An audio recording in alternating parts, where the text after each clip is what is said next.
हाय मित्रों, the study IAS YouTube channel पे आप सभी का स्वागत है। मैं आपका दोस्त सनोक देवासी। अभी हम अपनी स्टडी क्यूज में आर्ट एंड कल्चर संबंधी कुछ महत्वपूर्ण 5 क्वेश्चन आंसर करने जा रहे हैं, जो आपके आगामी एग्जाम की दृष्टि से बहुत ही महत्वपूर्ण है। आप जरूर देखिए। इसमें हमारा पहला क्वेश्चन ये कह रहा है, लघु चित्रों के संबंध में निम्नलिखित कथनों पर विचार कीजिए। उपरोक्त में से कौन सा कथन सही है? आपको सही कथन बताना है। पहला कह रहे हैं, इन्हें दिल्ली सल्तनत द्वारा विशाल दीवार चित्रों की प्रतिक्रिया के रूप में पेश किया गया। आपको बताना ये कथन सत्य है या असत्य है। ये केवल कागज और ताड़ के पत्तों पर चित्रित किए गए थे। आपको बताना ये कथन सत्य है या असत्य। तीसरा कह रहा है, मुगल लघु चित्रों में समृद्ध रंगों का प्रयोग किया गया है। आपको बताना है कि मुगल कालीन जो चित्रकला थी लघु, उसमें समृद्ध रंगों का प्रयोग किया या नहीं किया गया। अगर मित्रों आप एलिमिनेशन मेथड से देखोगे तो इसका आंसर आप आसानी से निकाल पाओगे। आपको ये केवल दे रखा, दूसरे ऑप्शन पे गौर करोगे तो आपको पता होगा केवल कागज और ताड़ पे नहीं बनाई जाती थी, कभी कभी कपड़ों पे भी बनाई जाती थी, कभी कभी जो अपने साहित्य थे साहित्य में भी लघु चित्र बनाए जाते थे। इस दृष्टि से देखें तो हमारा दूसरा कथन गलत हो गया। अब एलिमिनेशन मेथड से आप करोगे ना तो दो ऑप्शन निकाल देते तो हमारा बी कैंसिल हो गया और डी कैंसिल हो गया। अब आपके पास बचा ए ऑप्शन या सी ऑप्शन। तो 3 तो दोनों में आ रहा, तो हमारा 3 तो सही होगा। और आपको ये भी बता देता हूँ, मुगल काल में समृद्ध रंगों का प्रयोग किया गया था, एक विविध रंगों का प्रयोग किया गया था। इस दृष्टि से हमारा तीसरा कथन सत्य हो गया। मित्रों आपको पहले कथन के बारे में बता देता हूँ। जो ये विशाल, पहले क्या विशाल दीवारों पर जो चित्र बनाते थे, उनकी प्रतिक्रिया में जो लघु चित्र का विकास हुआ वो अपना दिल्ली सल्तनत काल है उससे पहले जो राष्ट्रकूट और पाल और जो प्रत्यार काल था उस टाइम हुआ था विकास। इस दृष्टि से देखें तो हमारा पहला कथन गलत हो गया। तो अब हमारे पास ऑप्शन केवल और केवल 3 ही बचा है, तो इसका सही ऑप्शन सी हो गया, केवल और केवल 3। अब आप देख लीजिए इसके बारे में, लघु पेंटिंग होती थी, ये जो कागज ताड़ के पत्तों कपड़ों सहित उन्हें अक्सर किताबों और एल्बमों में भी चित्रित किया जाता था। इस दृष्टि से देखें तो हमारा ये दूसरा कथन गलत हुआ था। और जो ये विशाल दीवारों की प्रतिक्रिया में बना है ना, ये अपनी 8वीं से 12वीं शताब्दी जो सल्तनत काल है इससे पहले विकसित हो गई थी लघु चित्रकला। और उस टाइम 2 प्रमुख शैलियाँ थी, पाल शैली और अम्बरज शैली। आपको ये ध्यान रखना। ये दिल्ली सल्तनत की जो पेंटिंग आई थी उससे पहले के काल की बात कर रहा है। और जो मुगल चित्रों पर जो प्रभाव था, जो फारसी प्राकृतिक शैली को बढ़ावा दिया, उसका प्रभाव ज़्यादा था। आपको ये भी ध्यान रखना, वहाँ पे चमकीले रंगों का प्रयोग होने के कारण ये एक अद्वितीय विशेषता थी। आपको ये भी ध्यान रखना, मुगल कालीन चित्र पर फारसी शैली का प्रभाव भी पड़ा और जो चमकीले रंगों का भी उपयोग किया जाने लगा। इस दृष्टि से देखें तो हमारा तीसरा कथन सत्य हो गया और पहला असत्य हुआ, और इसका सही आंसर सी हो गया। अब हम नेक्स्ट क्वेश्चन की तरफ बढ़ते हैं। नेक्स्ट क्वेश्चन 2 नंबर ये कह रहे हैं, पाल कला के बारे में निम्नलिखित कथनों पर विचार कीजिए। उपरोक्त में से कौन सा कथन सही है? आपको सही कथन बताना है। पहला ये कह रहा है, ये दक्षिण बिहार के मगध क्षेत्र में लघु चित्रों के रूप में विकसित हुई। आपको बताना है ये कथन सही है या गलत है। दूसरा कह रहा है, प्रारंभिक पाल काल के अधिकांश अवशेष बौद्ध से संबंधित है। आपको बताना है तो जो प्रारंभिक पाल कला थी उसमें बौद्ध के अवशेष थे या नहीं थे। ये एक प्राकृतिक शैली है जो समकालीन कांस्य एवं प्रशस्त मूर्ति के आदर्श के रूपों में मिलती जुलती है। आपको बताना है ये कथन सत्य है या असत्य। तो दोस्तों आपको बता देता हूँ, आप सभी को पता होगा जो पाल साम्राज्य था वो अपना बिहार और जो पूर्वी उत्तर प्रदेश है इसी क्षेत्र में था। इस दृष्टि से देखें तो ये अपना मगध क्षेत्र था पाल साम्राज्य का, तो हमारा ये कथन सत्य हो गया। इसी क्षेत्र में विकसित हुई होगी, कॉमन सेंस से आप निकाल पाओगे। और आपको ये भी पता होना चाहिए पाल साम्राज्य ने बौद्ध का संरक्षण किया था, बौद्ध धर्मों का बहुत ही संरक्षण किया था, और इसको ब्रह्मा जो अपना नेपाल साइड में बौद्ध धर्म को विकसित करने में इसका बहुत योगदान है। ये आपको ध्यान रखना सही है। इस दृष्टि से देखें तो हमारा दूसरा कथन भी सत्य हो गया। और आपको ये भी बता देता हूँ मित्रों ये प्राकृतिक शैली है। हमारा तीसरे कथन में जो प्राकृतिक शैली की बात कर रहा है, ये हमारा कथन सत्य है।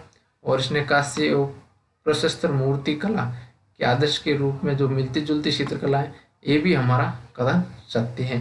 ये मूर्ति कला और चित्रकला का एक मिलता जुलता रूप है, आपको ये भी ध्यान रखना है। इस दृष्टि से देखें तो हमारे तीनों कथन सत्य हो गए। इसमें ऑप्शन डी हो गया 1, 2 और 3। आप मित्रों पाल वंश के बारे में जान लीजिए। ये 8वीं शताब्दी के पास में आया था और पहली बार बौद्ध धर्म के उद्गम केंद्र के रूप में इसने विकसित किया मगध क्षेत्र में, ये भी आपको ध्यान रखना है। और बौद्ध धर्म के अवशेषों की बात कर रहा है, हमारा कथन सत्य हो गया। और पाल पेंटिंग में लहरदार रेखा है, ये आपको ध्यान रखना है।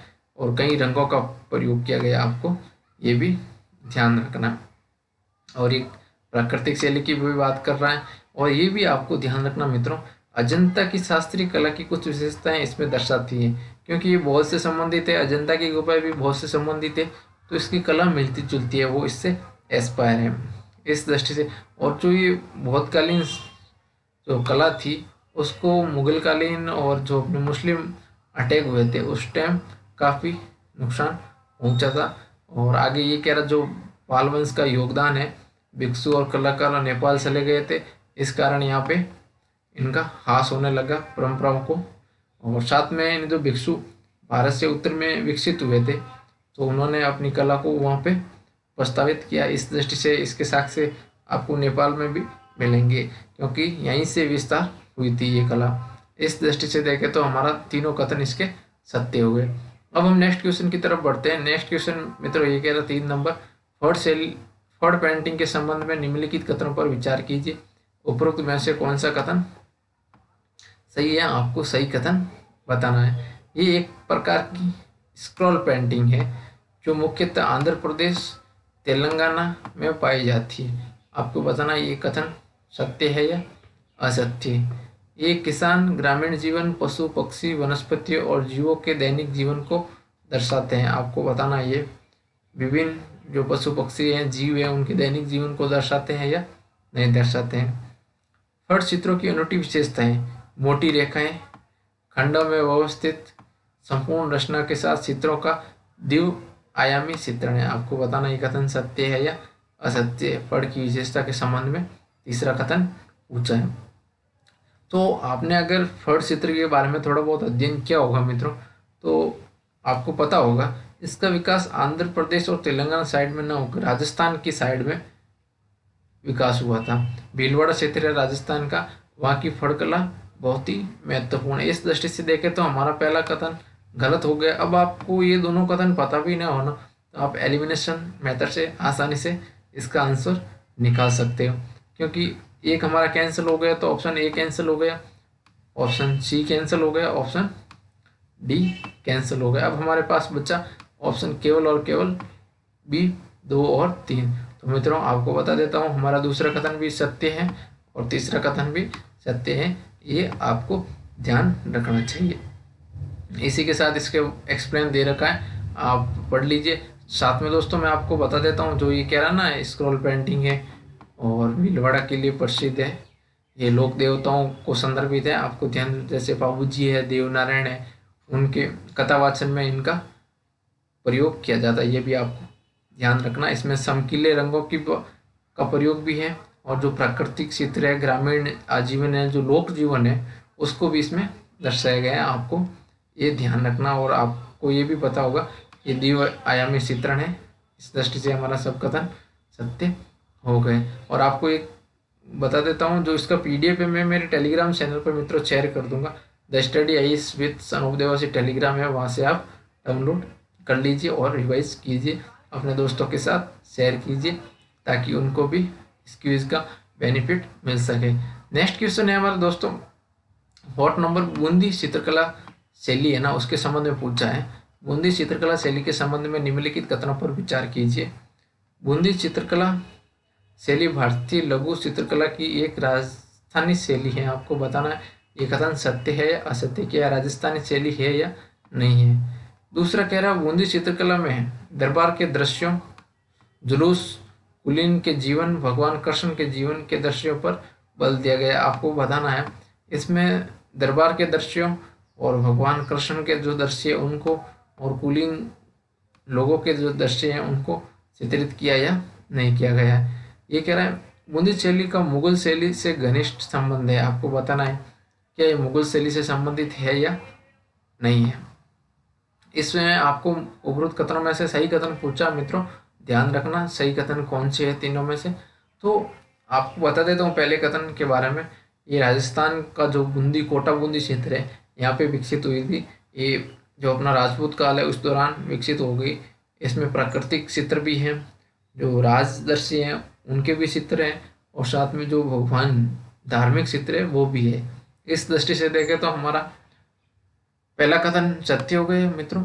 ये बूंदी शैली है और लघु चित्रकला है, ये भी आपको ध्यान रखना है। ये राजाओं के संरक्षण में इस शैली को विकसित किया गया है, ये भी आपको बात ध्यान रखनी है। इस दृष्टि से इनके राजा और जो कुलीन वर्ग के थे और जो धार्मिक जीवन था उनको इस पर बताया गया। इस दृष्टि से हमारा दूसरा कथन भी सत्य हो गया।